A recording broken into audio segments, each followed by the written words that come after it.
Some of you have been the whole day here preparing recommendations and considerations for different topics, and we're going to start by listening to those considerations before we pass to our guests to comment, and then we can have a small dialogue on the topic.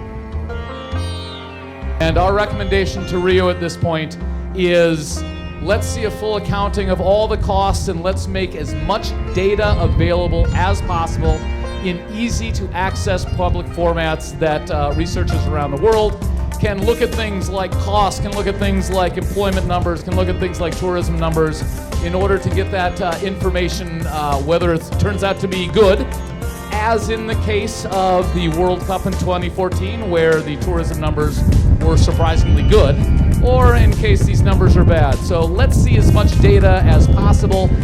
Again, that is obviously self-serving for us economists in the group, for us scientists in the group who want to, we want to take every opportunity we can to examine as much data as we can. Of course, data is our bread and butter as scientists.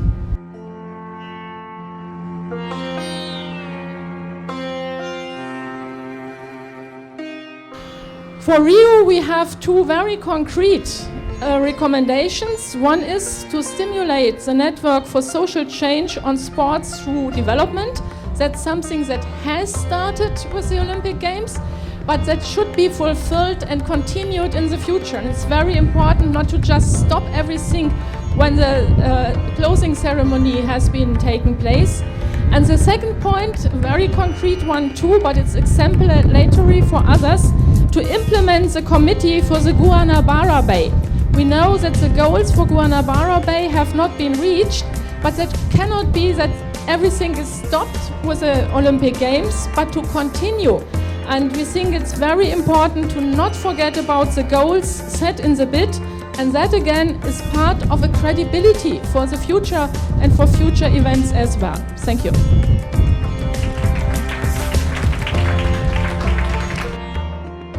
So those are the two recommendations for Rio. On the overall recommendations for big sports, we also have two. We do know that it's legally asked to have stakeholders engagement before the bid. But we would recommend that there is third-party verification on the quality of stakeholders' engagement before the bids. Because what is the quality of that engagement is as important of simply having that engagement, and also the outcome of the environmental plans that on the bids. When the cities put the plans for the environmental plans there, nobody really saying those plans can be implemented.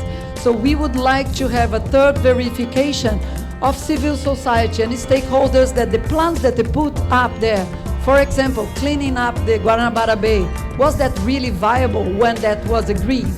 We should have third-party verification on that. And finally, for the environmental issues, we really need clear governance and accountability. Somebody needs to be responsible for the environmental goals that are set up. What we have seen is that one part of the chain on governance blames the other. So we would really recommend to have clear governance and accountability for the people that are responsible for the environmental targets. Our recommendation was that potential hosts should develop comprehensive processes for engaging the public to shape the vision and concept for the event to reflect the aspirations and benefits valued by host communities. So there's some similarities there with the other groups, but leaving how that would be done to the host communities themselves, given the different cultures. Then in terms of governance structures, we would recommend that in the bid phase, potential hosts should be required by event owners to set out processes and structures for independent assurance and good governance of the delivery of the event. So that's setting the responsibility or accountability for the event within the host and inviting the host within the bid to say, this is how we are going to do it, these are the structures we're going to set up, and they would be considered in the bidding process and evaluated by the awarding event.